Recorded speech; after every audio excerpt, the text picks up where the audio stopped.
그러면 이제는 그 탈도 많고 말도 많았던 메르스에 대해서 좀 짚어보시죠. 네, 메르스란 과연 무엇입니까? 네, 이 메르스라는 부분도 이제 그 영어로 보게 되면 미들 이스트 레스퍼레이터리 신드롬이라는 부분 속에서 MERS를 따서 메르스라는 그런 겁니다. 그래서 이거는 말 그대로 보면 중동 호흡기 증후군이라고 이렇게 봐야지고 있는데요.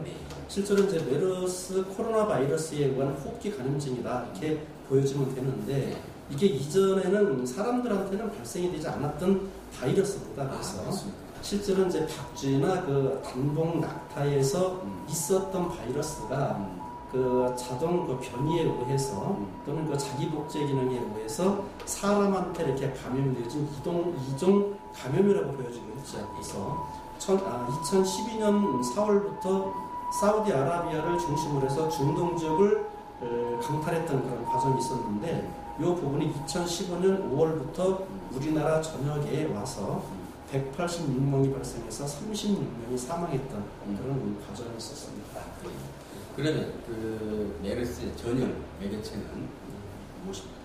예, 이것도 이제 아까 말씀드렸지만 경로는 아직까지 확실하진 않습니다. 그런데 아까 말씀드렸던 매개체는 아까 얘기했던 그 박쥐, 과일 박쥐라든지 그 낙타 중에서도 이렇게 봉이 2개짜리가 1개가 있는데 1개짜리 낙타에서는 또 이게 그 감염이 되는 거라고 생각합니다. 그래서 우리나라 사람들이 이제 중동이라든지 이렇게 갔을 때에는 단봉 낙타를 타거나 만지는 그런 부분은 없어야 될 거다. 그렇게 판단했었죠.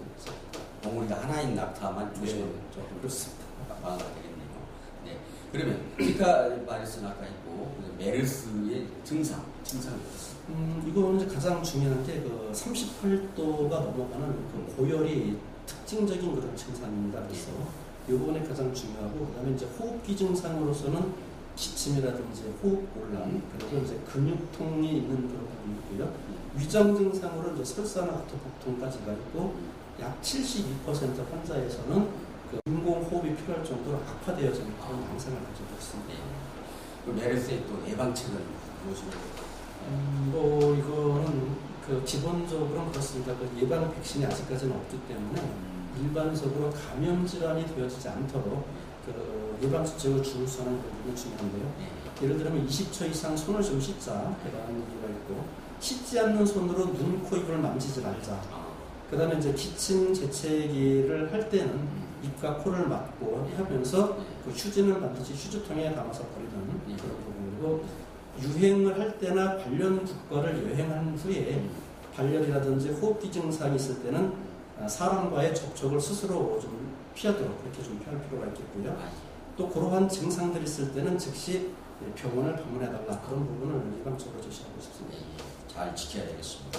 그러면 메르스의 그 치료 방법에 대해서는 이것도 이제 아까 말씀드렸듯이 좀 유사한 부분이 이게 그 아직까지는 그 항바이러스 제제가 없는 그런 상황입니다. 그래서 그 대중요법을 치료를 받고 있는 중이고 중증의 경우는 인공호흡이라든지 투석 등을 좀 실시하는 그런 과정이 있는데 현재 아직까지는 이제 효과 유무는 완벽하게 드러난 거 있지는 않지만 인터페론이 좀 효과가 있다라는 정보가 지금 나와 있습니다.